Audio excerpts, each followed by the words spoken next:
Muito boa noite, Vintage! Jesus está vivo e isso é uma alegria para nós.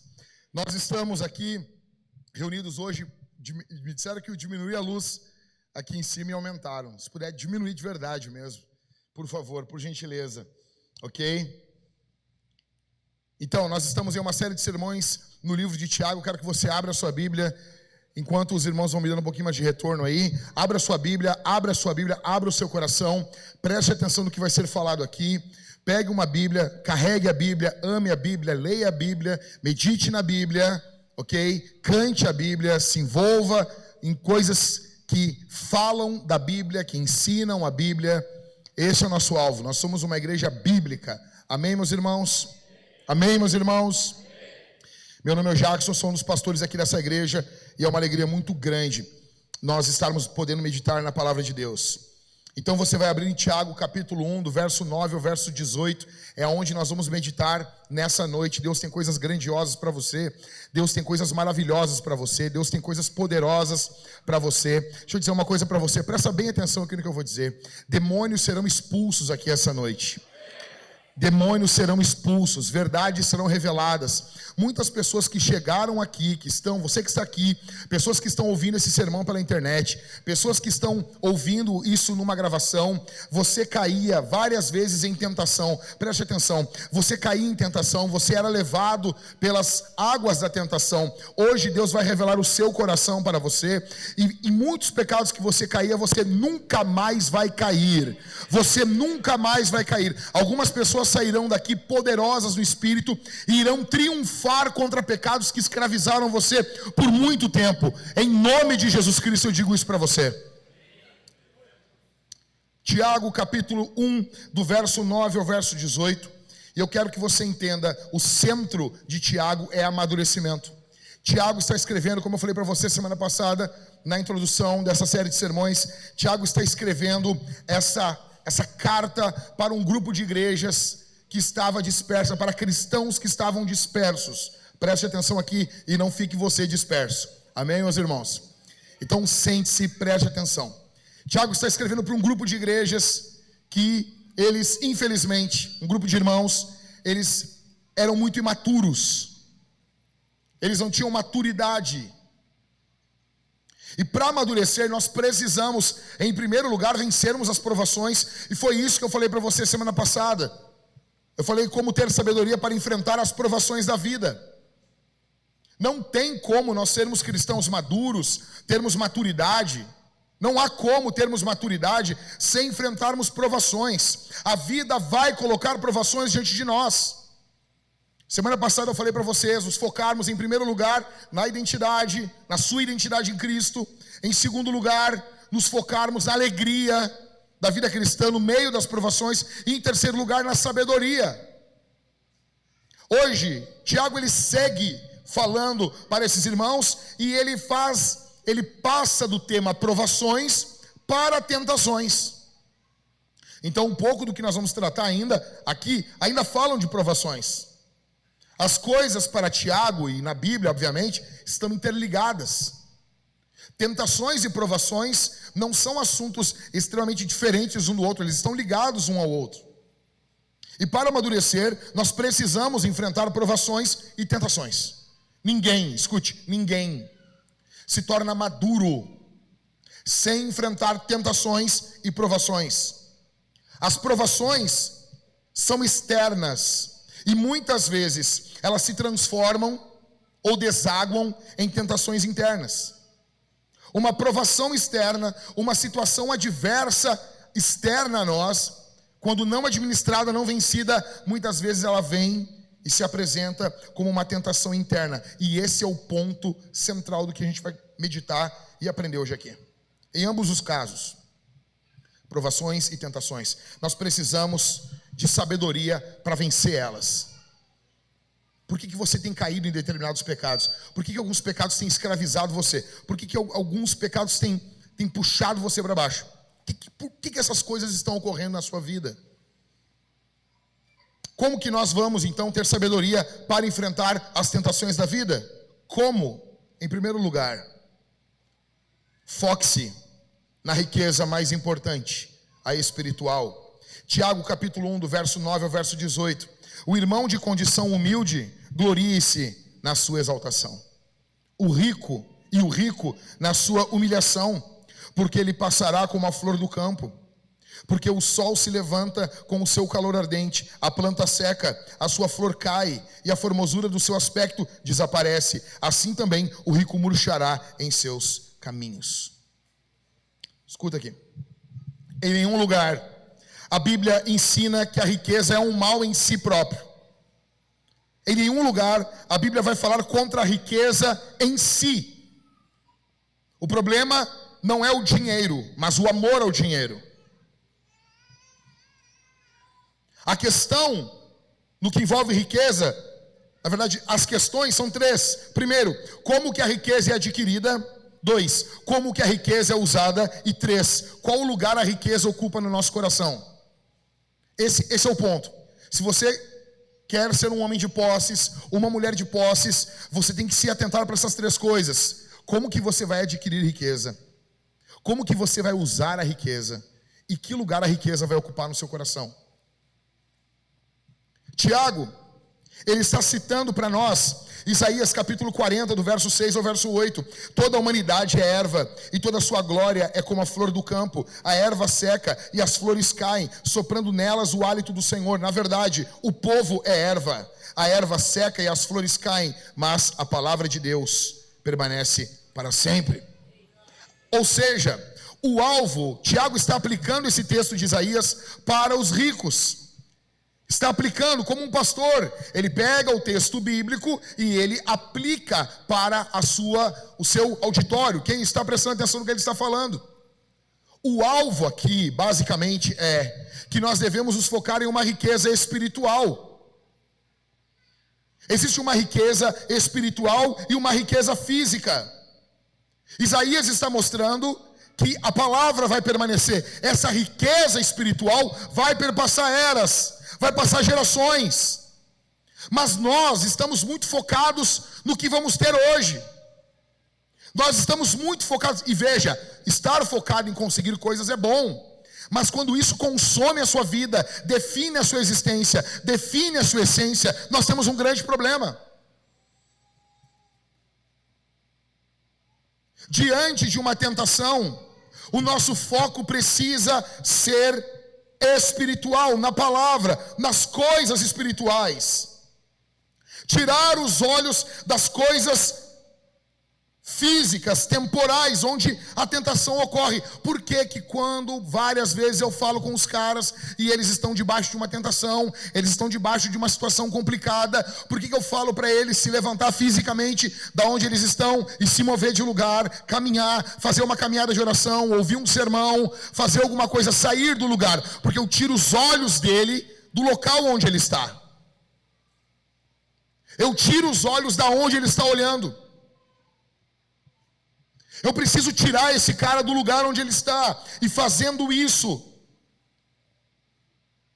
ele vai, em algum momento, se ele fizer isso, com a palavra, com louvores, na presença do Espírito, cheio do Espírito, ele vai colocar os olhos nas coisas espirituais. Essa mudança geográfica no momento da tentação, ela é importante. Você está se movimentando para olhar outras perspectivas. Assim, você deve também, espiritualmente falando, tirar os olhos daquilo que é passageiro e colocar os seus olhos naquilo que é eterno. Mas é muito fácil eu falar isso aqui e você concordar mentalmente, mas não fazer. O ponto é como ter sabedoria para enfrentar as tentações da vida. Em primeiro lugar, foque-se na riqueza mais importante, a espiritual. O foco, olha aqui para mim. Muitos que estão aqui possuem o foco em coisas. Muitos que estão aqui querem ter coisas. E cada vez mais. Pessoas estão aqui e querem ter coisas, mais coisas, mais coisas. Você ama adquirir coisas. Você ama, você quer comprar, você quer ter. Outros aqui já saíram dessa fase. Eles estão se desfazendo de coisas.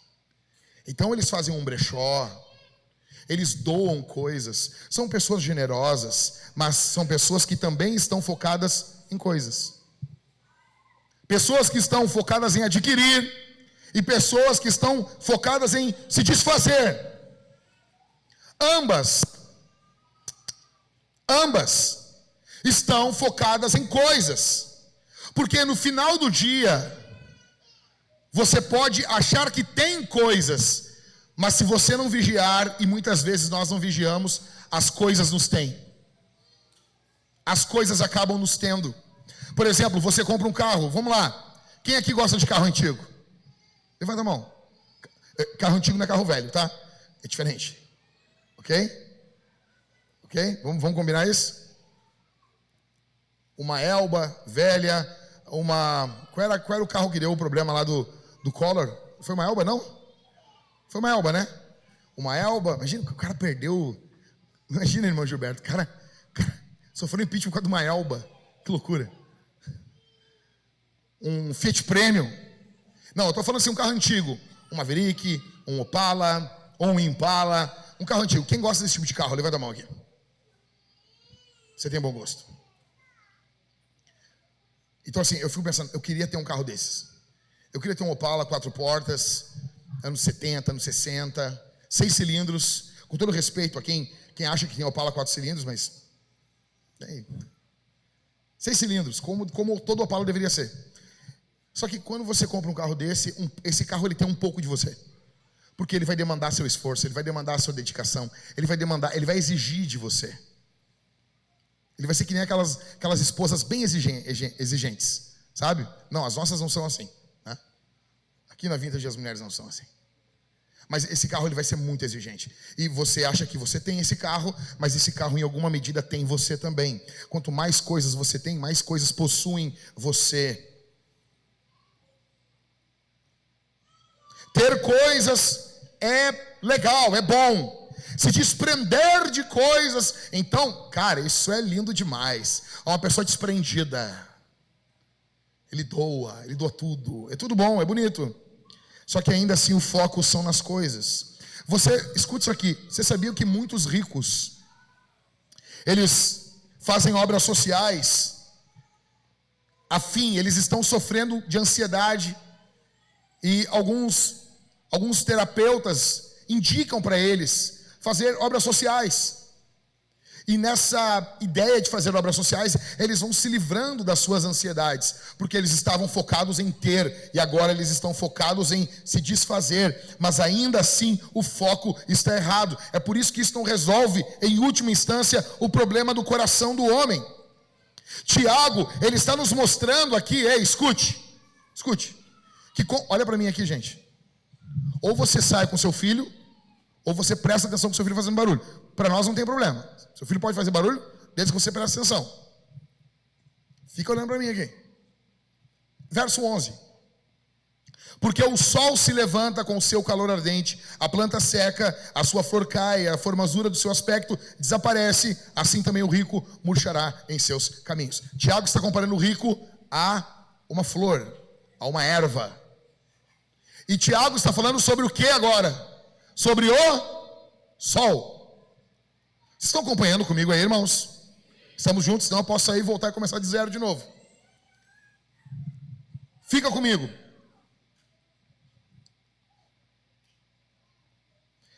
O ponto aqui é que, da mesma forma que a erva está sujeita ao efeito do sol, o rico, ele também está sujeito aos efeitos externos a ele.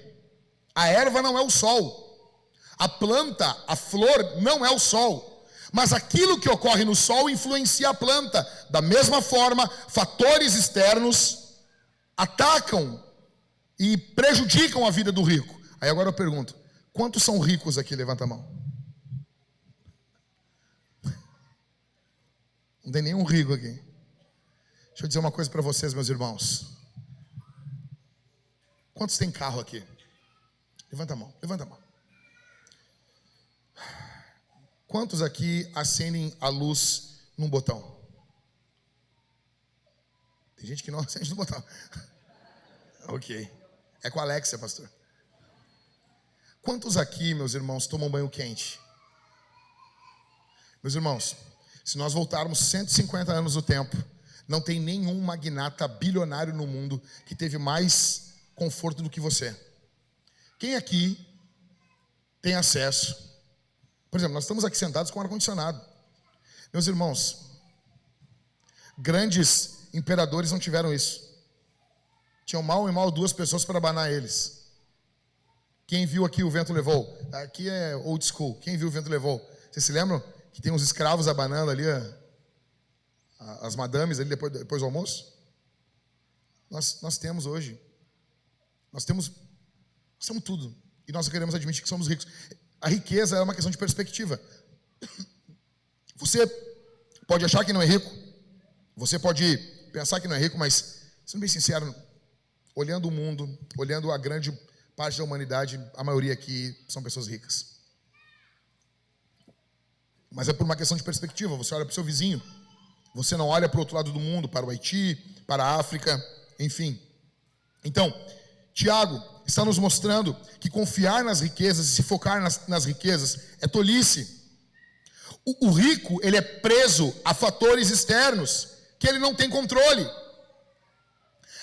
E ao focar, ao olhar fatores externos, ele se envolve muitas vezes com pensamentos que ele não consegue resolver. Primeiro, saúde.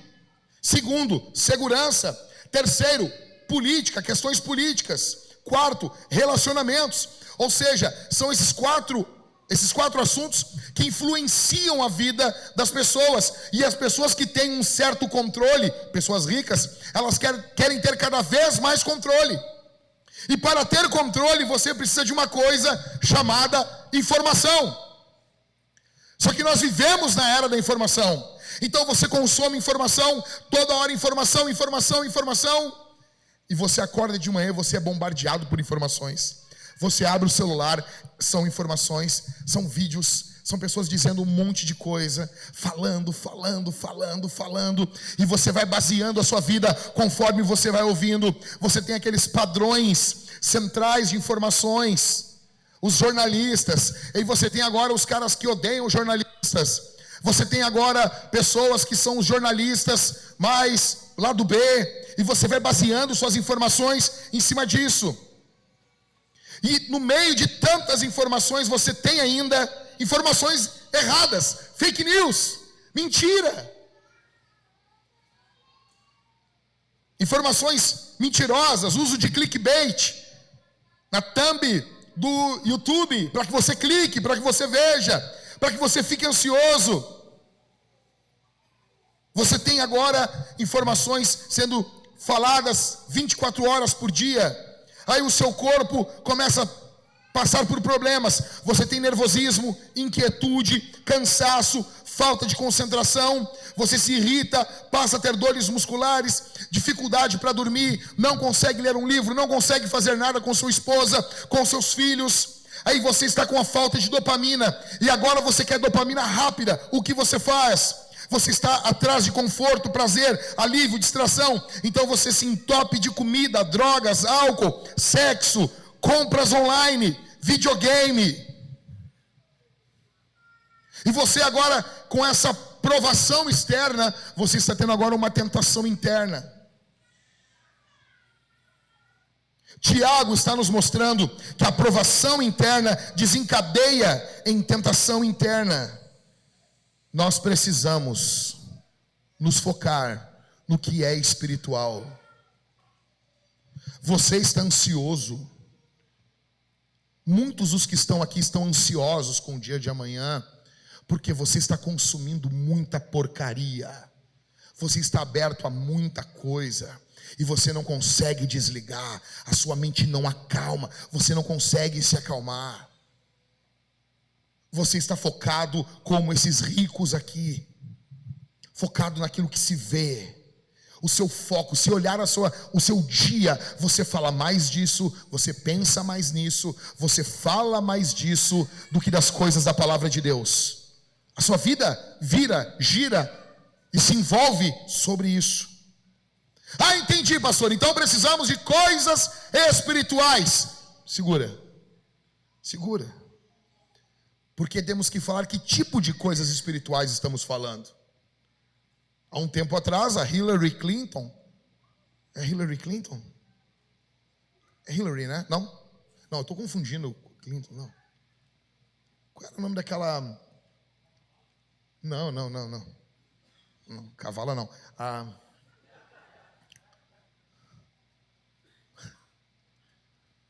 Que loucura, né, meu? Que loucura ter aquela mulher concorrendo à presidência dos Estados Unidos, né, meu? Que tempos loucos esse. Era uma influencer americana, uma socialite. Paris Hilton. Onde eu falei Hillary Clinton? Iguais. A Paris Hilton lançou 5 passos para... Ela lançou um livro, um pequeno livretinho. Eram 5 passos para a saúde espiritual. Cara, eu pergunto pra você, o cara tem que estar muito mal para ler um negócio desse, né? Você imagina no fundo do poço, assim, e você gritar por Paris! Primeiro que eu fiquei, ela conta até 5. Misoginia. A questão aqui é, você vai focar no que é espiritual. Ah, pastor, agora eu vou vou arrumar minha casa com o layout baseado no Feng Shui. Não, pastor, eu vou começar a colocar aqueles negócios que a gente bota fogo e sai incenso, né? Você pode ver que eu amo essas coisas orientais. Você vai começar agora a colocar incenso na sua casa, sabe? Você vai se focar numa espiritualidade moderna, vai começar a ler Cortella, Karnal, Clóvis de Barro. A vida... Clóvis, o que é a vida? A vida é sofrimento. A vida é potência. Se aquele cara me pergunta a segunda vez a mesma coisa, eu digo assim, tu é retardado, cara? Eu já não te respondi isso aí. Então nós vamos focar no quê? No que é espiritual, espiritualidade moderna, meditação. Meditação, veio um irmão da igreja aqui agora, que no trabalho dele disse assim, nós vamos ter um tempo para meditar agora. E a meditação deles é a meditação de esvaziamento da mente. Ei, isso é pecado, tá? Isso é pecado. Crente não faz isso. Crente não medita assim. Isso é meditação oriental, não é meditação da Bíblia. Não é meditação da Escritura. Por quê? Porque nós acreditamos que se está vazio, vai ser ocupado por alguém. Jesus falou sobre isso para nós, né? Jesus falou sobre isso, ok? Que a casa está vazia, vem demônios com mais 7. Então nós não queremos a nossa mente vazia. Mas como que funciona a meditação cristã? Nós pegamos um texto da palavra e ficamos ruminando ele, meditando nele. Então eu expliquei para esse irmão, era hora da meditação. Eu disse, eu preciso de uma Bíblia para meditar. Querem que você medite no trabalho? Você tem que falar de forma aberta. Você não vai ficar quieto no seu canto como um covarde e um rato. Estou meditando na palavra. Não, tem que ficar claro que você não está meditando junto com eles. Para o bem deles. Paulo lida sobre isso em 1 Coríntios. Então você tem que falar de forma aberta e dizer, olha, a minha religião proíbe isso. Isso é pecado. Eu posso meditar junto no mesmo ambiente, mas eu preciso de uma Bíblia. Porque eu leio um trecho da Bíblia e medito nele. A meditação cristã não é esvaziamento. A meditação cristã é enchimento. Essa espiritualidade é diferente da espiritualidade do mundo. É diferente da espiritualidade moderna. O nosso foco não é esvaziamento. Não é uma ascensão, um crescimento. O nosso alvo, a nossa espiritualidade é Bíblia, oração e jejum. É foco no espiritual. É foco no que a Bíblia diz, no que a Bíblia manda, no que a Bíblia fala, no que a Bíblia ordena, no que a Bíblia proíbe. É foco na palavra. Como vencer uma tentação? Tire os olhos daquilo que é visível, das riquezas desse mundo, e foque-se nas riquezas espirituais. Primeiro ponto. Segundo lugar,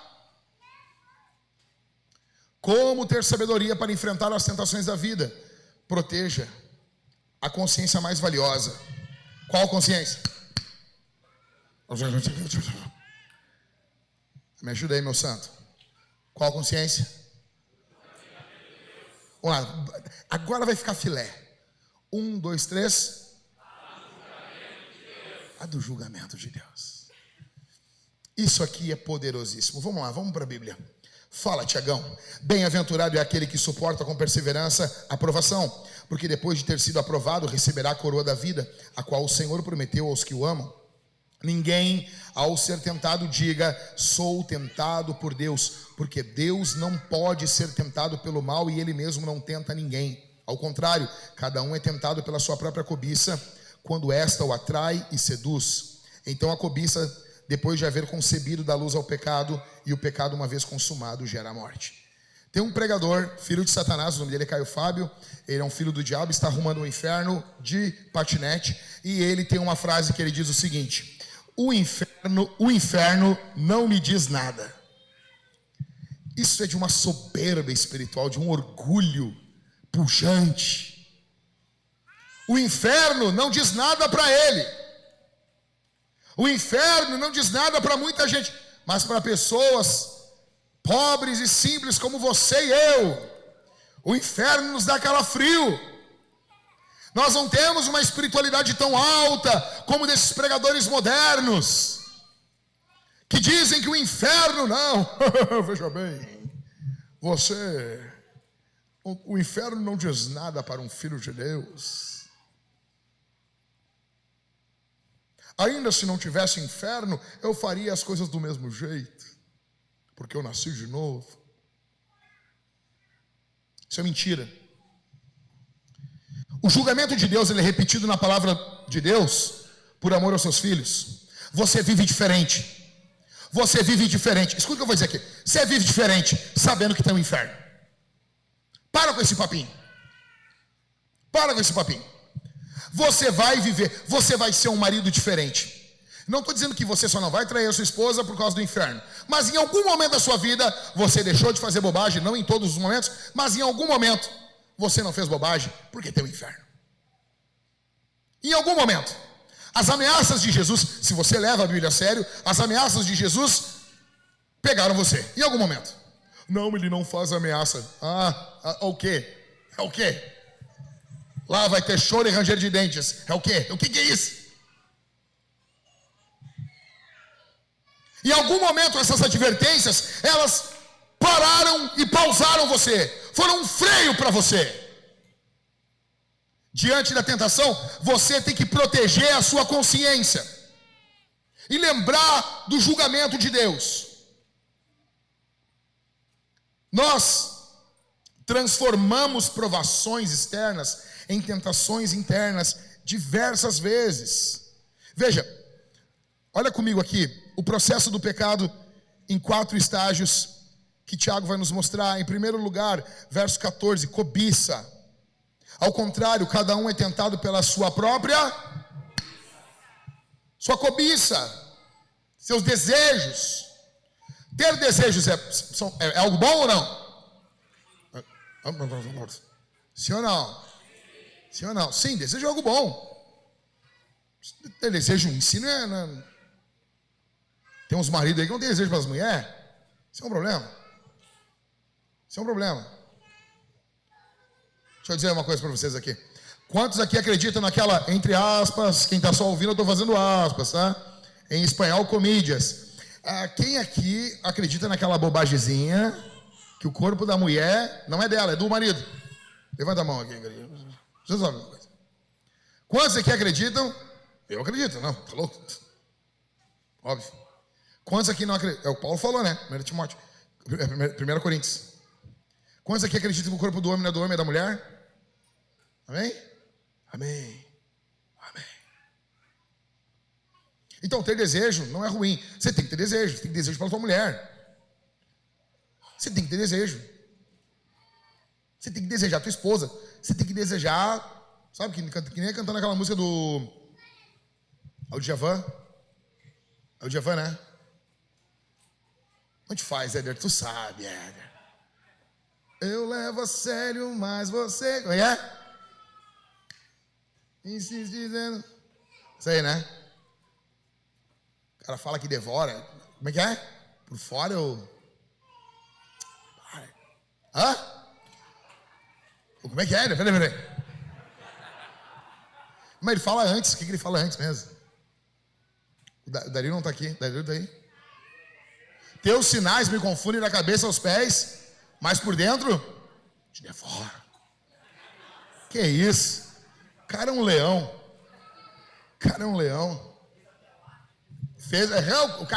O cara tá devorando tanto a nega velha que ele tá pensando em Via Láctea, dinossauro, São Jorge lutando contra o dragão. Que isso, cara. 1.500 de texto bombando. Cantando com a vozinha assim, né? Então, o normal é esse, tá? Porém, ter desejo não é ruim. O problema é quando tentamos satisfazer esse desejo de forma errada. Então, a ideia, imagina um trem a vapor. Sabe um trem a vapor? Se você colocar muito carvão ali, o que vai acontecer? Vai explodir. Vai descarrilhar. E se você não botar carvão nenhum, ele não vai andar. Assim são os desejos. Existe uma medida e existe um alvo correto. O homem precisa de desejo, a mulher precisa de desejo, desejo sexual, desejo de ganhar um salário, desejo de um bom trabalho, desejo de comida. Tudo isso é que nos leva ao movimento. Sem desejo, nós não vamos nos movimentar. O que Tiago está falando aqui é a perversão disso, é essa cobiça. Então, o pecado começa com a perversão do desejo. Desmedido e desregrado para um outro lugar. Segundo estágio do processo do pecado, o engano, verso 14. Ao contrário, cada um é tentado pela sua própria cobiça, quando esta o atrai e seduz. Aqui, essa atração é o engano. Toda tentação se apresenta como algo bom. Sempre. O grego aqui, a palavra grega para atrair é um anzol, com uma isca. Você tem um anzol e você tem a isca. Sem a palavra de Deus, sem a Bíblia, você só vê a isca e não vê o anzol. Ou seja, a pessoa vai pescar. Quantos aqui já viram? Talvez a maioria que não pescou, porque pescar é algo chato. Ok? Pescar é chato. Somente pessoas que gostam de ir viajar às 4 da manhã, como o Michael, são pessoas, sabe, eu não consigo entender aqui. Eu não consigo entender. O cara vai viajar, o cara acorda 3 da manhã. Pra quê, velho? Pra quê?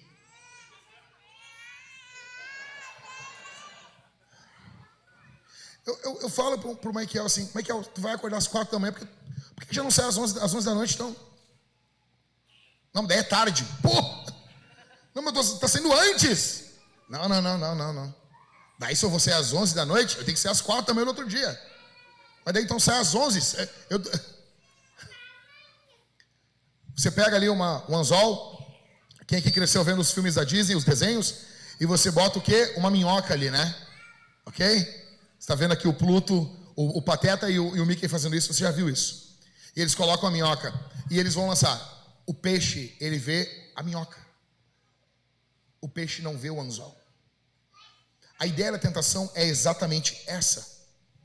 Você não vê o anzol. Você só vê a minhoca, você só vê a isca. Sem a palavra de Deus, nós olhamos apenas a isca. Só que com a palavra de Deus nós olhamos o anzol. Imagine agora aqui o adultério de Davi, se lembre. Davi, ele estava caminhando ao redor e ele viu uma mulher do amigo dele, tomando banho, pela dona. O que ele estava vendo ali? A isca. Ele viu a isca. Mas ele não viu o anzol. O que era o anzol? O anzol era a morte do seu filho bebê, o assassinato de um guerreiro, o estupro da sua filha e a morte do seu filho Absalão. Ele só olhou a isca e ele não olhou o anzol. Você e eu precisamos da palavra de Deus para discernirmos onde está o anzol, para olharmos onde está o anzol. Você está sendo tentado? Você só está olhando a isca, você não está olhando o anzol. O processo do pecado em 4 estágios: primeiro, cobiça; segundo, engano; terceiro, desobediência. Verso 15: então a cobiça, depois de haver concebido, dá luz ao pecado, e o pecado, uma vez consumado, gera a morte. Agora nós temos um bebê maldito chamado pecado, um bebê imundo chamado pecado. Aqui a decisão de se desobedecer a Deus. A pessoa cobiçou, um desejo desregrado, desmedido, a pessoa foi enganada e agora ela desobedece, ela parte para a ação. Aqui tem uma decisão de se desobedecer a Deus. A coisa sai do sentimento e passa para a ação. E veja, Tiago é sobre maturidade, e maturidade não é confiar nos seus sentimentos. O pecado, ele depende disso em você. O pecado depende disso em mim. O pecado precisa que você e eu venhamos agir conforme os nossos sentimentos, conforme o que a gente sente, conforme como eu me sinto. Não, eu me sinto, dane-se como você se sente. Se você for apenas pelo que você sente, você vai morrer. Só que a cultura hoje não vai dizer isso para você, porque a cultura vai adular você, vai pegar e vai dizer que você é sensacional, excepcional, que não tem ninguém como você. Não! Alguém precisa dizer para você. O contrário, a maturidade não depende de si, das nossas emoções para agir. Você quer ser maduro? Você não depende das suas emoções. O contrário disso é o pecado, que parte sempre do que sentimos para a ação. Deixa eu dizer uma coisa para você. Olha aqui para mim. Você não precisa sentir o tempo todo perfeitamente bem para fazer uma coisa correta. Somente crianças agem assim. Você é adulto, você tem que ser maduro espiritualmente falando. Você e eu precisamos ter maturidade. Nós precisamos de maturidade. O 4º estágio: morte. Então, Tiago está nos mostrando cobiça, engano, desobediência e morte. Verso 15: então a cobiça, depois de haver concebido, dá luz o pecado, e o pecado, uma vez consumado, gera a morte. A desobediência gera a morte e não vida. Que tipo de morte, pastor? Em primeiro lugar, morte espiritual. Você vai falar com o cara está morto. Tem pessoas que estão mortas. E aqui que é o ponto. Deus não disse para Adão e Eva que se eles pecassem, se eles comessem do fruto, eles iriam morrer? Sim ou não? Sim ou não? Sim. Aí os teólogos falam que eles não morreram na hora. Isso é coisa de retardado. Adão morreu na hora que ele comeu. Por quê? Porque vida não é respirar. Vida é comunhão com Deus. Isso é vida. Adão perdeu isso. O pecado rouba isso de você. O pecado rouba o teu aleluia. O pecado rouba o teu glória a Deus. O pecado rouba as suas lágrimas na oração. O pecado rouba aqueles pequenos arrepios que não eram fruto do vento entrando na tua casa, mas que você sentia a presença de Deus e você se alegrava com o rosto banhado em lágrimas, lendo a palavra de Deus. Você está com os olhos secos. Você não fala mais das coisas de Deus do mesmo jeito. O pecado roubou isso de você. Você está morto espiritualmente. Você morreu. Morte. A desobediência gera morte. Em primeiro lugar, morte espiritual. Depois, morte ministerial. Quantos pastores, quantos pregadores que pregavam bem, que falavam, levavam multidões. Eram os gentlemen pregando. Homens que pareciam anjos, escondiam coisas nefastas, nojentas, asquerosas nas suas vidas. E morreram. Tiveram seus ministérios destruídos. Que tipo de morte, pastor? Morte espiritual, morte ministerial, morte familiar.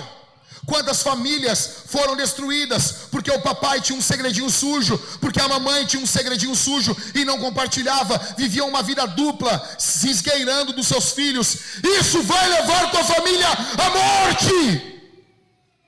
Confesse. Confesse. Morte familiar. Que tipo de morte, pastor? Morte social. Você fica alheio a todo mundo. Você não se volta mais ao outro, a dor do outro. A dor da cidade não é mais a sua dor. Que tipo de morte, pastor? Morte romântica. Você não é mais um amante da sua esposa. O seu toque na sua esposa é frio. Você já não tem, hoje, deixa eu dizer o português correto, você não tem tesão pela sua mulher, porque o pecado roubou isso de você. Você não tem tesão pelo seu marido, alegria, vida de pegar, estar com seu marido, porque o pecado roubou isso de você. A morte do romantismo dentro do casamento. Que tipo de morte? A morte paternal. Uma das coisas que o pecado nos leva é o abandono do pai pelos filhos. O pai abandona os seus filhos. Isso para mim seria um inferno.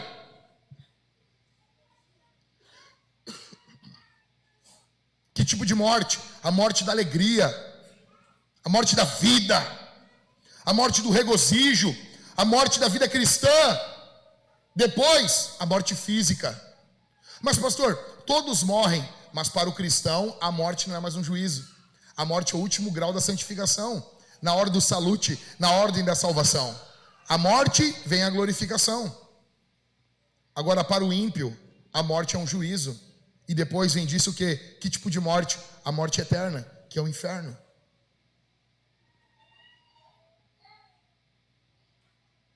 Então a cobiça, depois de haver concebido da luz o pecado, e o pecado uma vez consumado gera a morte. Foi assim que Satanás tentou os nossos pais. Não há nada de errado em querer comida e querer conhecimento. Só que o diabo perverteu isso, embalou isso de forma pecaminosa e serviu para Adão e Eva. E Adão e Eva confiaram no diabo e não confiaram em Deus. Igualzinho algumas pessoas aqui. O que você precisa ter em mente? Aqui, ó, para vencer as tentações. Você tem que pensar no julgamento. Você tem que meditar no inferno. Você tem que em algum momento pensar, ei, escuta isso aqui. Você tem que se imaginar em algum momento no inferno. Eu não estou falando todos os momentos. Pensar o tempo todo nisso vai trazer neurose para sua cabeça. Não é disso que eu estou falando. Mas de vez em quando, você tem que pensar nisso. Você tem que se imaginar morrendo. Você tem que pensar você partindo. Você tem que pensar nisso. Em algum momento, você tem que meditar nessa verdade. Você precisa ter em sua consciência o julgamento da morte. O pecado gera morte. E alguns vão dizer assim, não, pregador, não, Deus vai me perdoar. Será? Será? Primeiro, será que vai dar tempo? Será que você vai ter tempo mesmo? Você está tão afundado. Você está tão anestesiado. Eu estou pregando aqui e já não... Sabe, antigamente, eu estava comentando com a Thalita, quando você lê o Peregrino pela primeira vez, quem é que se lembra que Moisés bate no peregrino? Quem? Se lembra? Tu lembra? Moisés pega o peregrino e dá um pau no peregrino. O que é aquilo ali, Ismael? É a lei. É a lei batendo no peregrino. Eu estou pregando aqui e vários de vocês não sentem mais o aguilhão da lei batendo. Não, é que eu estou no evangelho. Mas o evangelho só é boa notícia para aquele que foi machucado pela lei. Você não sente mais, eu estou falando aqui e você está inerte. Eu estou pregando aqui e muitos estão assim, ó.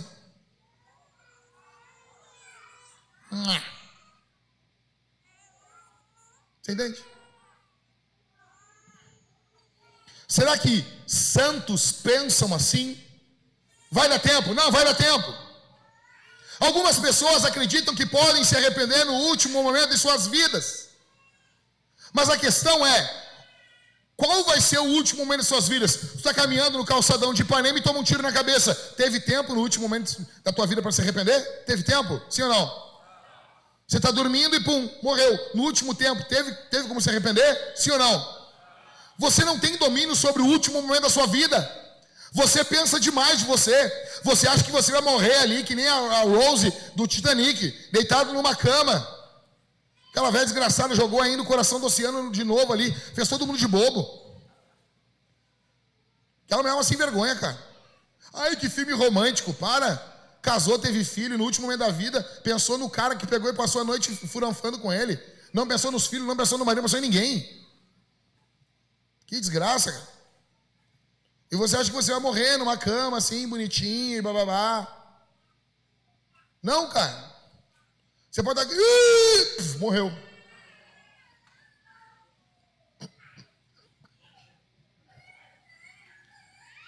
Não, mas eu vou ter tempo. Eu te faço uma pergunta. Não, mas depois da morte, eu tenho como ser perdoado. Depois da morte, eu tenho como ser perdoado. Será? Será? Será que tem como? Olha para mim aqui.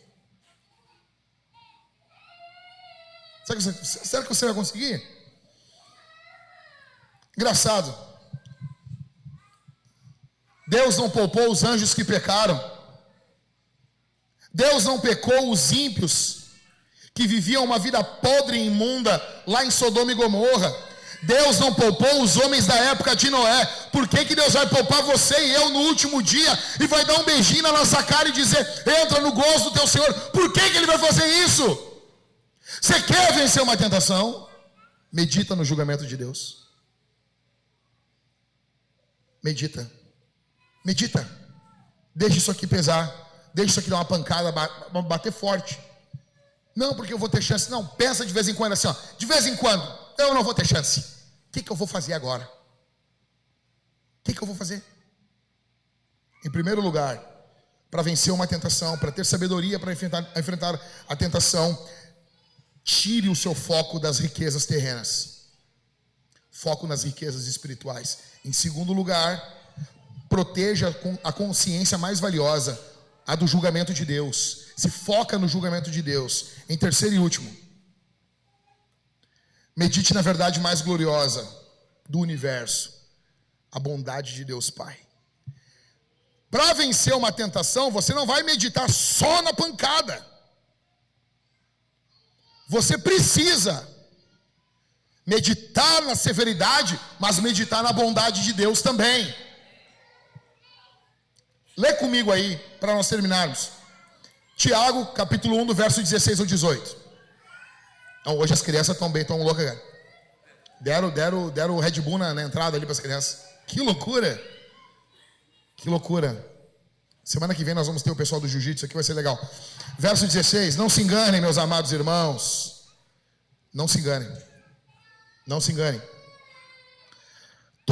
E quem está visitando, eu quero dizer para você, a maioria das crianças não estão aqui. Estão lá no Kids. E não é o Kids de criança, não é que desgraça, né? Tipo, que loucura.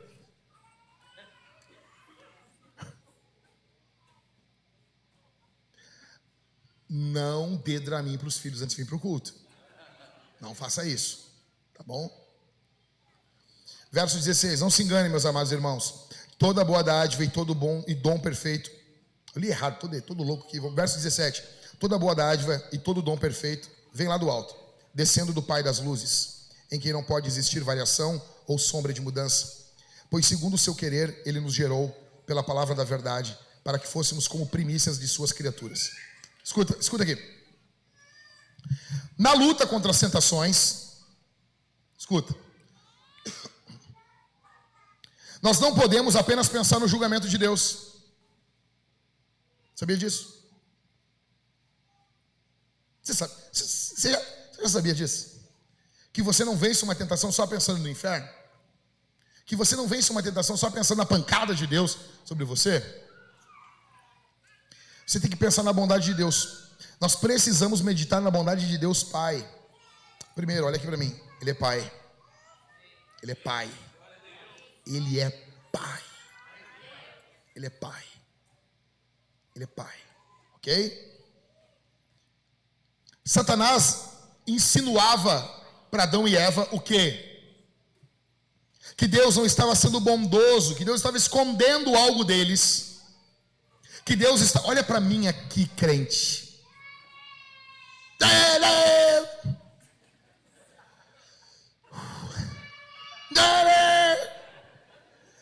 Vamos fazer isso em casa. Eu vou fazer isso com as minhas filhas. Quando elas começarem a gritar, eu vou gritar mais alto. Começar a correr no chão, assim, se rodopiar no chão, assim. Mas acho que é isso que falta para nós.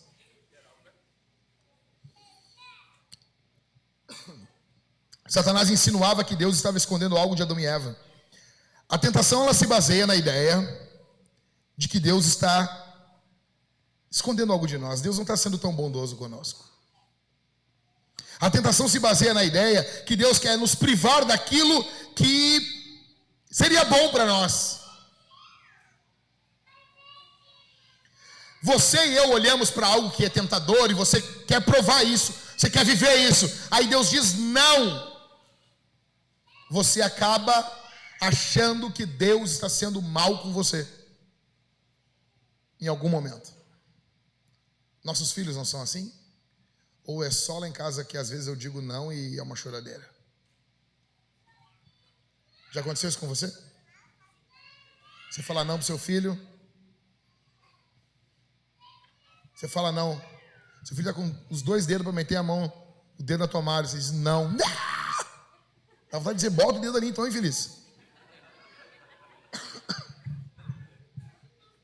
Dá vontade, né?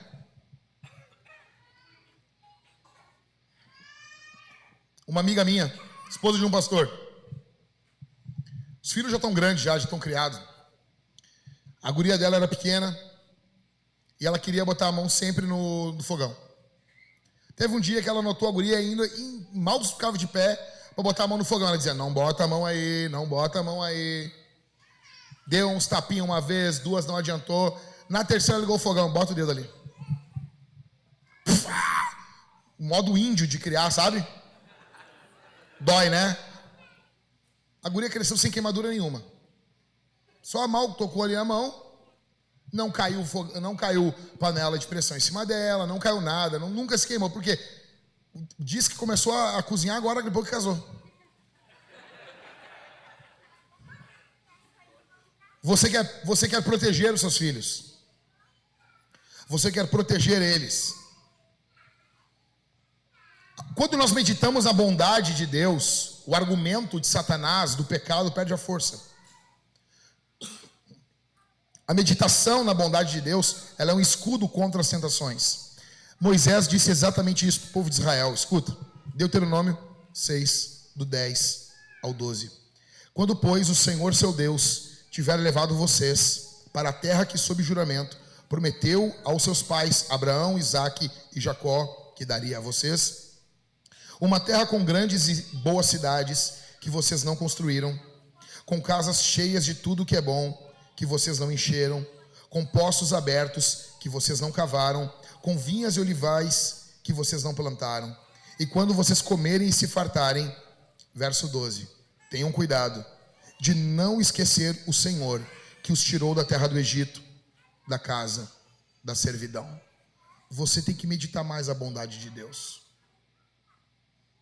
Você precisa meditar mais a bondade de Deus. Você precisa se lembrar no meio da tentação que você é filho de Deus, que você não é um fardo. Às vezes no meio da tentação você está pensando assim, eu preciso agora que caia um raio na minha cabeça. Teu Deus não é Zeus. Teu Deus é o Deus criador dos céus e da terra, que é o teu Pai. Ele ama você. Ele ama você. Você não é um erro. Você não é um fardo. Você não é um equívoco. Deixa eu dizer uma coisa para você. Você foi planejado. Deus planejou você. Deus se importa com você. Deus ama você. Deus tem um futuro bom para você. Deus só tem propósitos bons para você. Deus tem prazer em doar coisas para você. Ei, olha para mim aqui. Deus ama doar coisas para você. Deus ama mimar você. Deus ama fazer coisas boas para você. Deus tem prazer nisso. Você não é um erro, você não é um problema. Você não é um número. Você é um filho amado de Deus. E eu quero que você olhe comigo para nós encerrarmos aqui 4 fatos sobre a bondade de Deus Pai. Em primeiro, Deus Pai nos dá apenas coisas boas. O argumento de Tiago é: as provações vêm do mundo, as tentações vêm de nós ou de Satanás, mas as coisas boas vêm de Deus. Leia o que a Bíblia está dizendo. Não se enganem, meus amados irmãos. É um pai falando com seus filhos. Toda boa dádiva e todo dom perfeito vem da onde? Vem da onde? Vem lá do alto, descendo do Pai das luzes, em quem não pode existir variação ou sombra de mudança. Deus Pai nos dá apenas coisas boas, ainda que num primeiro momento a gente não entenda elas. Fui essa semana, Maria está aqui? Maria, quem é que foi tomar vacina essa semana? Quem foi tomar vacina? Fala aqui no microfone aqui para a igreja. Fala aqui, quem foi tomar vacina? Eu. Tu e quem? O papai. Nós fomos tomar vacina essa semana. Fui levar a Maria em 2022 para tomar a vacina contra a meningite, uma que o Estado não dá. Fui levar ela. Eu estou conversando com o médico. E o médico... E eu disse para ele assim: eu tive meningite quando eu nasci. E o médico parou e me olhou assim: como foi isso aí? Aí eu contei para ele: doutor, eu nasci pequeno, né? Eu nasci com 4,450. Tive meningite. E fiquei 19 dias numa incubadora lá, na UTI. Fizeram até eletro, eu posso provar que eu sou normal. Era no período que não fazia um teste do pezinho. Eu fiz. E o doutor perguntou: mas tu já fez essa vacina que tu está dando na tua filha? Aí eu: não. Ele disse: mas tu tem que fazer? Eu: por quê, doutor? Não, porque é da membrana, a meningite, ela é uma inflamação da membrana do cérebro, ou eu não tenho membrana, ou a minha membrana é toda ferrada, enfim. Ele disse assim: se tu pegar meningite, é caixão. Tu não vai ter aquele momento, que as pessoas vão se preocupar contigo, ver que tu vai ficar bem. Pegou, faleceu. Aí na hora eu disse: tem mais uma para mim, hein? Aí ele: tem. Aí eu tomei a vacina na hora ali. 2022. Aí ia chegar a segunda dose, não chegava, nunca não chegava. Brasil, né, gente? Passou 2 anos. Me lembrei nesses 2 anos umas 4 vezes. Fui lá, não tinha ainda.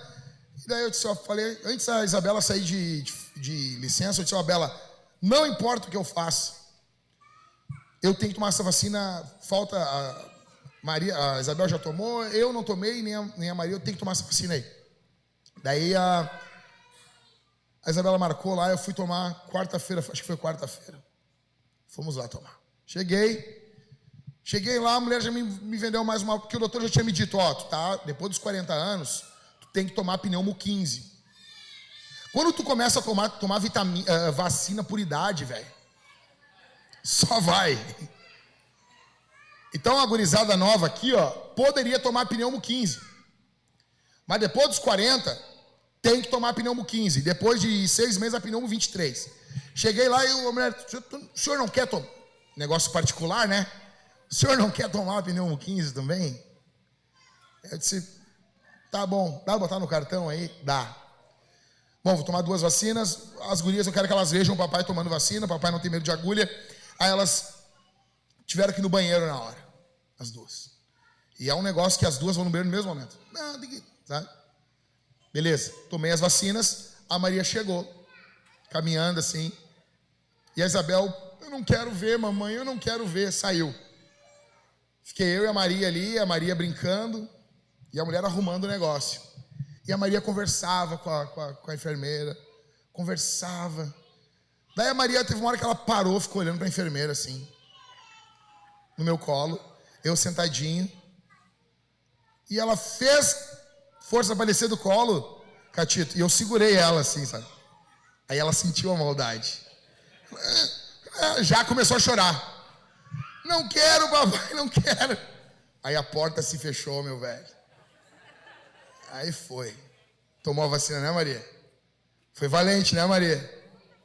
tomou a vacina da meningite. Olha só, na cabeça dela, aquilo é terrível. Não tem como explicar, não tem como dizer. Eu não posso dizer assim, minha filha, não tem como. E ali naquela hora, não tem. Qual é aquela educação positiva? Não tem. Vai fazer educação positiva no dia de uma vacina? Vai fazer educação, meu filho, você quer a vacina ou você quer... Não tem isso aqui. Botei, cara, eu que levo as gurias para tomar vacina, prendi aqui, bota o corpinho aqui, aperta, segura a mãozinha, fica só aquele braço esturriqueadinho assim, ó, caixa, pro bem dela, Ou seja, depois saímos de lá, teve sorvete, depois teve brincadeira, depois teve várias coisas, mas tem que passar por aquilo dali, porque eu quero que ela amadureça, porque eu quero que ela vença uma inflamação que talvez venha no cérebro. Ela tem problema no ouvido. Uma inflamação no ouvido pode virar meningite. E eu sou um pai que eu amo a minha filha.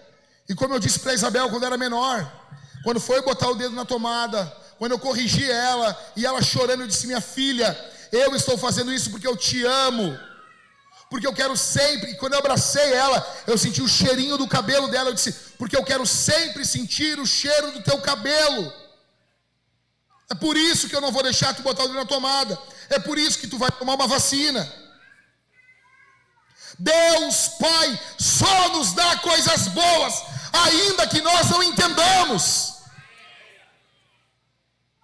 Teu Pai te ama, Ele ama você. Quando Ele pensa no céu, na eternidade, em você, Ele sorri.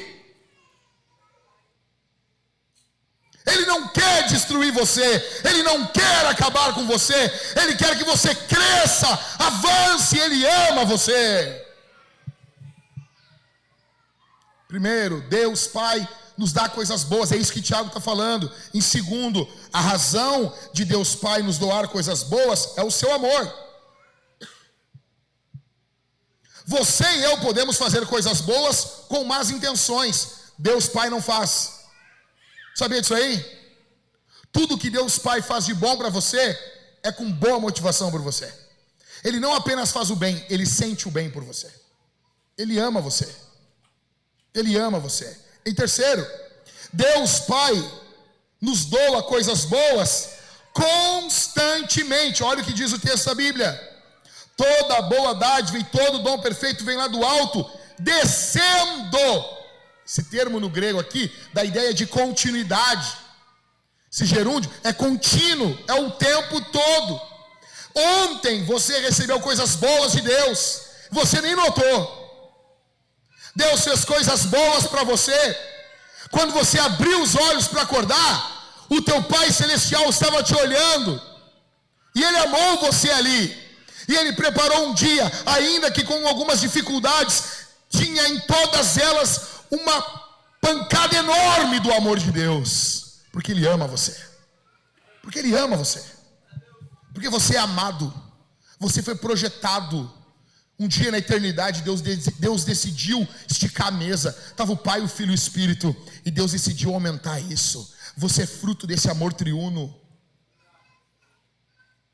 Ele amou você, é o tempo todo. É o tempo todo, essa bondade não para. Em quarto e em último, Deus Pai não muda. Olha o que diz a Bíblia. Toda boa dádiva e todo dom perfeito vem lá do alto, descendo do Pai das luzes, em quem não pode existir variação ou sombra de mudança. Ele foi bom ontem, Ele é bom hoje, e Ele vai ser bom amanhã na segunda, Ele vai ser bom amanhã na terça, na quarta, na quinta, na sexta, no sábado. Ele vai ser bom em 2025, Ele vai ser bom em 2030. Ele ama você, Ele ama.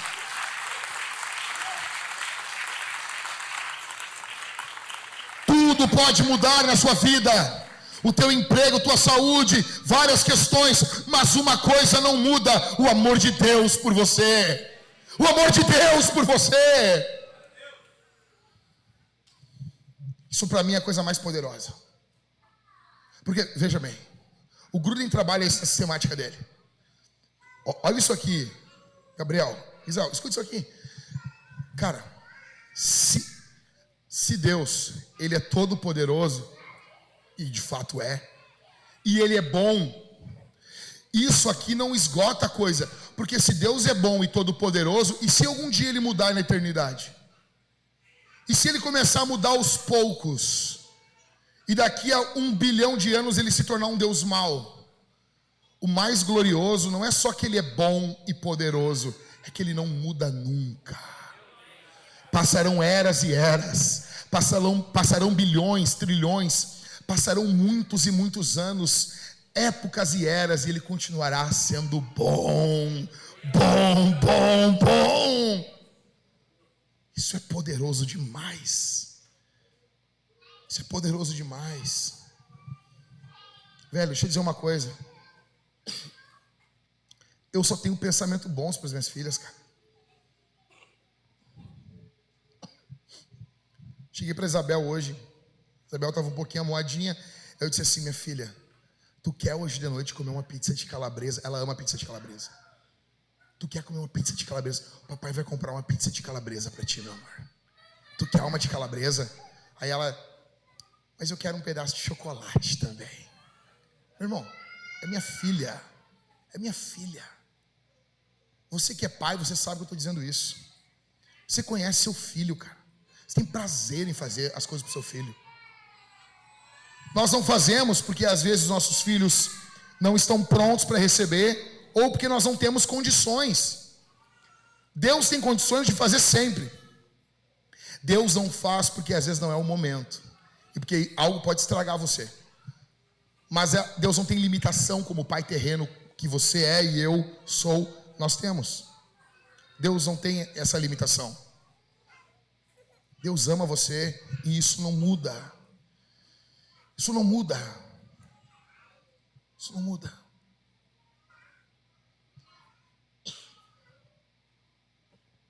Escute. Às vezes, nós erramos pedindo pedras. A gente pede pedra. Tu está pedindo para Deus, não é pão. Está pedindo pedra. E daí Deus não te dá pedra, Deus te dá pão. Olha esse pequeno poema. Pedi a Deus força para que eu pudesse alcançar êxito. Fui enfraquecido para que eu pudesse aprender a humildade para obedecer. Pedi saúde para que eu pudesse fazer grandes coisas. Fiquei enfermo para que eu pudesse fazer coisas melhores. Pedi riqueza para que eu pudesse ser feliz. Foi-me dada a pobreza para que eu aprendesse a ser sábio. Pedi poder para que eu pudesse ter louvor dos homens. Recebi fraqueza para que eu sentisse necessidade de Deus. Pedi todas as coisas para que pudesse desfrutar a vida. Foi-me dada a vida para que eu pudesse desfrutar todas as coisas. Não recebi nada do que pedi. Não é o nosso caso.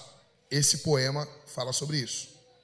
Mas tudo o que precisava, quase que a despeito de mim mesmo, minhas orações não respondidas foram respondidas. Eu sou, dentre todos os homens, o mais ricamente abençoado. Deus Pai tem um futuro bom para você. Deus Pai tem um amanhã poderoso para você. Por isso que você tem que vencer essa tentação. Por isso que você tem que dizer não para esse pecado. Encerrando. Verso 17 diz: toda boa dádiva e todo o dom perfeito, todo presente perfeito, né? O dom é isso.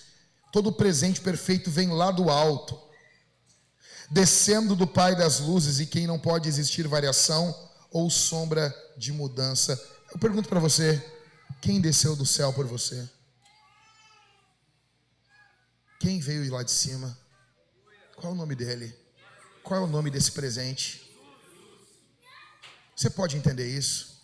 Que quando Deus foi demonstrar amor por você, Deus doou Deus para você. Deus está entregando ele por completo para você. Deus está sendo entregue para você. Cristo é para você. Cristo é para você, com todas as suas promessas, com toda a sua beleza, com todas as suas bênçãos. Ele é para você. Esse Cristo que desceu, Ele amou você. Esse Cristo que veio, morreu em uma cruz por você. Ele veio, venceu a lei por você, venceu o pecado por você, morreu em uma cruz por você, foi sepultado por você, ressuscitou ao terceiro dia por você. Esse Deus ama você. Depois esse Cristo ficou, após ressuscitar, 40 dias com os discípulos, e ele subiu ao céu. O que ocorreu 10 dias depois? O Espírito Santo desceu sobre a igreja. Todo dom perfeito, todo presente perfeito desce lá do alto. Escute isso aqui. Se Deus nos deu Deus, se Deus entregou Deus para você, se Deus se abriu, se Deus foi moído em uma cruz por você, olha para mim, o argumento paulino é esse: o que Deus não fará por você? Se você precisar de algo a partir de hoje, para caminhar a sua jornada espiritual, para ser um marido melhor, para ser uma mulher melhor, para ser um pai melhor, para ser um marido, um esposo, para ser um filho melhor, o que Deus não fará por você, o que Deus não fará, como diz o louvor aquele do Voz da Verdade, para te abençoar, Deus muda até o universo, para abençoar o povo dele, Deus parou o sol no céu. Esse é o nosso Deus, Ele ama o seu povo, Ele tem planos bons para o seu povo, por isso que eu e você podemos triunfar diante das tentações. Bendito seja o seu nome. É por isso que essa semana nós vamos diferente para o GC. Nós não vamos como órfãos, nós vamos como filhos. Nós vamos nos reunir, e essa semana no GC eu quero que vocês façam o encontro mais fabuloso, a comida mais gostosa, que vocês se reúnam, e façam a coisa.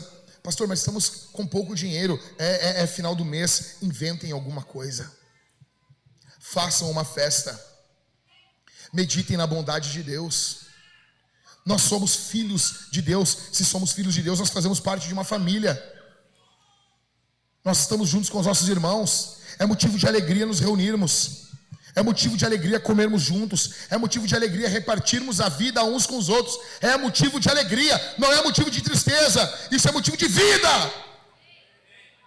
É por isso que a gente pode triunfar.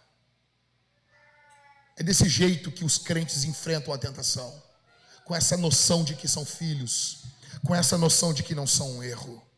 Bendito seja o nome de Jesus. Amém, meus irmãos? Quem está pronto para encarar a segunda aqui, levanta a mão, deixa eu ver. Feche os seus olhos. Pai, aqui está o teu povo. Aqui está o teu povo. Abençoa poderosamente o teu povo. Unge o teu povo aqui, para vencer as tentações, para vencer a maldade, para vencer, Senhor, para vencer não apenas as provações, mas para vencer todas as tentações que se apresentam e se agigantam diante deles. Em nome de Jesus, ajuda esse homem a não sucumbir diante do seu pecado. Ajuda essa mulher a não sucumbir diante desse pecado, diante dessa tentação, em nome de Jesus. Que os nossos olhos estejam focados nas riquezas espirituais, no teu julgamento e, acima de tudo, no teu amor. No teu amor, Senhor. Em nome de Jesus, dá-nos sabedoria para enfrentarmos tudo isso. Em nome de Jesus. Olha aqui para mim. Nós vamos responder isso aqui. Nós vamos responder esse sermão. E eu não posso fingir que as coisas não estão acontecendo.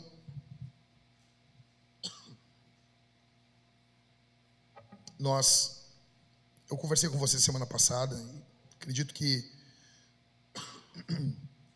a maioria talvez não entrou em contato com o Ever.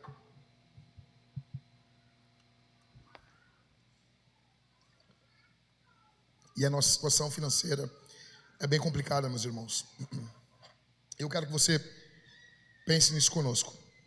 Se você ama essa igreja, e se você quer que a igreja continue existindo e avançando. Nós precisamos que o nosso amor se transborde em generosidade prática. Generosidade prática. Tudo que nós estamos vendo aqui é prático. Veja, não há como ficarmos falando e não praticarmos isso. Tiago, por que Tiago é tão prático? Já parou para pensar nisso? Sim ou não? Tiago, ele é irmão de quem? Jesus. Jesus e Tiago são filhos de um homem, né? Qual é o nome dele? José, ele era um professor, um teórico, ou ele era um cara das coisas práticas do dia a dia? Ele era um construtor, ele era um homem prático. Ok? Esse Deus, o nosso Deus, ele é um Deus prático, porque Deus amou o mundo de tal maneira que deu o seu Filho unigênito, para que todo aquele que nele crê não pereça, mas tenha vida eterna. Ele foi prático como demonstrar o seu amor. Semana passada, nós recebemos uma oferta de R$ 4.668,32. Nós precisávamos de 51 mil. Com mais algumas entradas na conta, nós temos hoje na conta da igreja R$ 6.386,43. Nós precisamos reembolsar o pastor Daniel em R$ 14.084,80 de uso de algumas compras que fizemos para a igreja. E somando as contas que nós temos, o valor que chegamos ao total é R$ 53.725,55. Tirando os R$ 6.386,43, nos falta hoje R$ 47.339,12. O ponto, quando falamos de altas somas, eu já falei isso mais de uma vez. Nós temos um péssimo problema, que nós projetamos a nossa vida nisso. Segundo, nós não temos gratidão prática do que Deus está fazendo na nossa vida.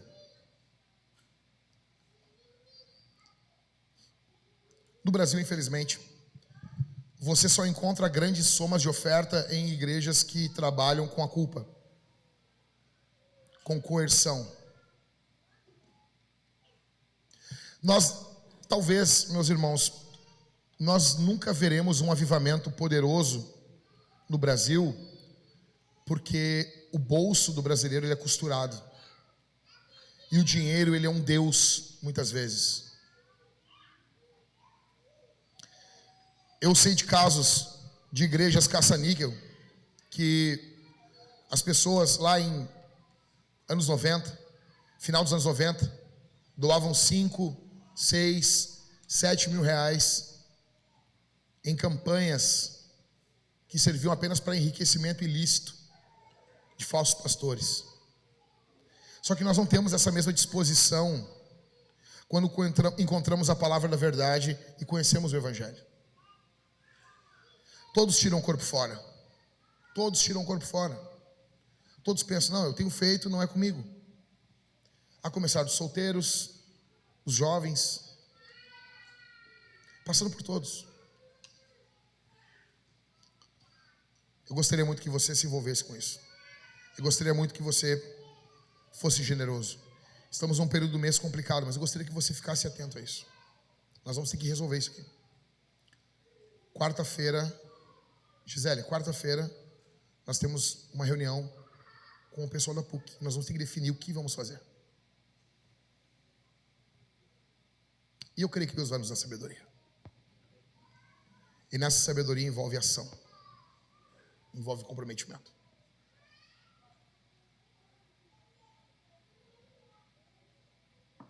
Nós vamos ser generosos aqui. E se você está ouvindo isso na internet, nós estamos ao vivo ainda? E se você está ouvindo isso na internet, esse é o momento que nós mais precisamos que você seja generoso. Se você em algum momento já foi alcançado pelos meus sermões, por esse púlpito, se você foi alcançado pelo que acontece aqui na vida, nessa igreja, aqui no Rio Grande do Sul, aqui em Porto Alegre, agora é o momento de você se juntar a nós. Ok? Agora é o momento. E nós cremos que Deus pode fazer grandes coisas. E Deus vai fazer grandes coisas. E nós vamos fazer alguns sacrifícios também. Amém, meus irmãos? Nós vamos responder ao Senhor ofertando. Aqui nós temos o QR Code, onde você vai apontar o seu celular com o seu banco online, ou se você usa dinheiro físico, você vai até o gasofilácio aqui dos lados ou lá atrás e você vai doar fisicamente. Você vai fazer isso. Pastor, eu não tenho dinheiro hoje, mas essa semana eu terei dinheiro. Você bate uma foto desse QR Code, leva ele na galeria do seu celular e seja generoso durante a semana. Esteja em oração. Seja generoso. Ok? O Senhor Deus tem visto como essa igreja tem sido generosa. Nós não temos feito alarde. Meus irmãos, vocês não têm noção. Porque a igreja tem que anunciar o que precisa. Mas é complicado quando a igreja fica anunciando muito o que a igreja está fazendo. As pessoas que a igreja está ajudando. As pessoas que a igreja está alcançando. Talvez se eu gravasse um vídeo chorando. Eu acho que está faltando isso, Cauê. Falta isso. Falta gravar vídeo chorando. Cadê Michael? Michael, projeto essa semana aí. Vai chegar lá em casa, vamos contar uma história triste. Eu vou abrir o vídeo chorando. Um Reels chorando, tocando uma música. Love by Grace. Raspando o cabelo assim. Ok? Não. Nós queremos que a oferta seja feita no poder do Espírito. Com alegria. Porque Deus ama quem dá com alegria. E Deus pode tocar em corações aqui. E pessoas podem levantar e doar de forma generosa aqui. Meus irmãos, olhem aqui para mim. Não estou dizendo sobre essa reunião. Gostaria de falar até o que eu vou falar agora após a oferta, para não achar que eu estou indicando isso. Não estou dizendo sobre hoje. Mas eu pergunto para vocês, no que envolve avivamento, quantos têm saudade de ver Deus operar? Até no que envolve oferta. Você já congregou em igreja onde pessoas chegavam tocadas pelo Espírito, doavam um carro, doavam um relógio? Eu não estou dizendo para você fazer isso, e por favor não faça isso. Não faça isso. Eu só estou dizendo que a impressão que eu tenho é que nós não só esfriamos para os dons espirituais, para a oração, mas nós estamos mais frios também para a doação também. Nós estamos mais apáticos diante disso. Isso é bem sério. Talvez um dia a gente fale mais sobre isso. Nós vamos responder ao Senhor cantando a Jesus, cantando a bondade de Deus, nos alegrando com a bondade de Deus, meus irmãos. Nós vamos cantar a Jesus. E essa semana eu creio que nós teremos GCs poderosos. Poderosos. Eu creio que pecados virão à tona, serão confessados, abandonados. Oração de cura ocorrerá nesses GCs. Como diz Tiago, pecado é confessado, existe cura diante disso. Eu creio que nós teremos um momento muito poderoso durante essa semana. Amém, meus irmãos? Nós vamos cantar a Jesus. Em terceiro lugar, nós vamos participar da ceia do Senhor. Aqui nós temos 2 mesas e nós amamos Jesus. E por isso nós ceamos todos os domingos. Lá no fundo da igreja, lá atrás das cortinas, tem mais 2 mesas. Quem está mais para a parte de cima pode ir lá. Você vai pegar o pão e você vai mergulhar no cálice onde está escrito vinho ou no suco. Você vai fazer isso meus irmãos, você vai fazer isso em arrependimento, confiando em Jesus. Se você é cristão, seus filhos podem participar desse momento também. Se você é cristão, você vai falar no ouvidinho do seu filho, você vai ver se Deus está fazendo uma obra na vida dele, se ele se a vida dele tem manifestado a obra do Espírito, se tem tido um crescimento espiritual. Você que decide se o seu filho participa. Você vai dizer para o seu filho, você vai segurar ele enquanto os irmãos vão participando, você vai dizer no ouvidinho dele: esse aqui é o povo que Deus ama, esse aqui é o povo que o papai do céu ama. Se o teu filho entender isso, ele entendeu tudo sobre a ceia. O que ele precisa entender agora? Pai, abençoa o teu povo. Abençoa o teu povo que vai doar. Abençoa o teu povo que será generoso aqui essa noite. Abençoa o teu povo que se incomoda com essa situação e que quer ver, Senhor, tua igreja prosperando para que o reino de Deus avance aqui na missão do Senhor. Em nome de Jesus. Abençoa teu povo. Abençoa teu povo que será generoso, abrindo portas, concedendo bênçãos, em nome de Jesus. Abençoa teu povo que vai cantar, que ao cantarem eles sejam cheios do Espírito, que eles sejam cheios do Senhor, em nome de Jesus. Abençoa teu povo, Senhor. Abençoa teu povo que vai cear, que ao cearem eles sejam renovados pelo teu Espírito. Bendito seja o nome de Jesus. Bendito seja o nome do Cordeiro de Deus que tira o pecado do mundo. Aplauda o nome de Jesus. Fique de pé, meus irmãos. Vamos cantar.